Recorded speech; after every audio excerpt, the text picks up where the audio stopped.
इस समय नेपाल में जिस तरह का विरोध प्रदर्शन हंगामा हो रहा है उसके लिए काफी हद तक वहां की ओली सरकार जिम्मेदार है, या यूं कहें कि नेपाल का चीन प्रेम इस ऐतिहासिक हंगामे की, इस ऐतिहासिक विरोध प्रदर्शन की वजह बना है। तो इसके लिए हमको ये जानना होगा कि आखिर ऐसा हम क्यों कह रहे हैं, ऐसा क्या किया और या कहा जाए कि किस तरह की दोस्ती दोनों देशों के बीच थी कि इसकी वजह से वहाँ की ओली सरकार के लिए इस तरह के हालात पैदा हो गए। तो आपको बताते कि 2015 में जब पहली बार ओली प्रधानमंत्री बने तो उसके बाद से उन्होंने कई ऐसे ऐतिहासिक कदम उठाने शुरू कर दिए जिससे संकेत मिलने शुरू हो गए कि भारत के साथ वो तनावपूर्ण हालात के लिए तैयार हैं, यानी कि वो चीन के साथ किसी भी तरह से अपनी दोस्ती को बढ़ाना चाहते हैं।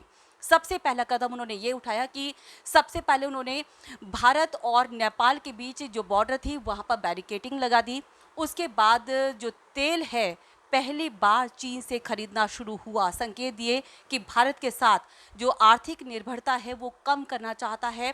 ये संकेत नेपाल की ओली सरकार ने दिए, लेकिन ये सिलसिला यहीं ख़त्म नहीं हुआ। उसके बाद एक इंटरनेट कनेक्टिविटी को लेकर एक ट्रेड डील की गई और इसके बाद जो कदम ओली सरकार ने कैसा उठाया जिसकी कीमत वो आज तक चुकाते आ रहे हैं। 2020 में 1900 करोड़ रुपए का लोन लिया ओली सरकार ने चीन से, जो कि उसकी एक ऐतिहासिक भूल कही जाएगी।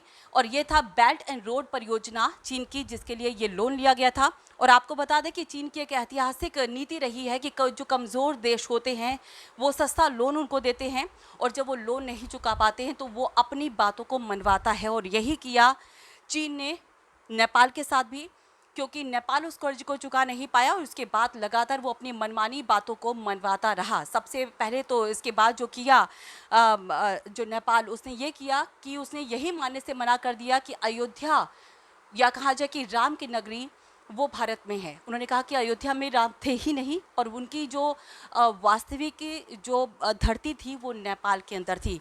इसके साथ ही जो तनाव है दोनों देशों का बढ़ता चला गया।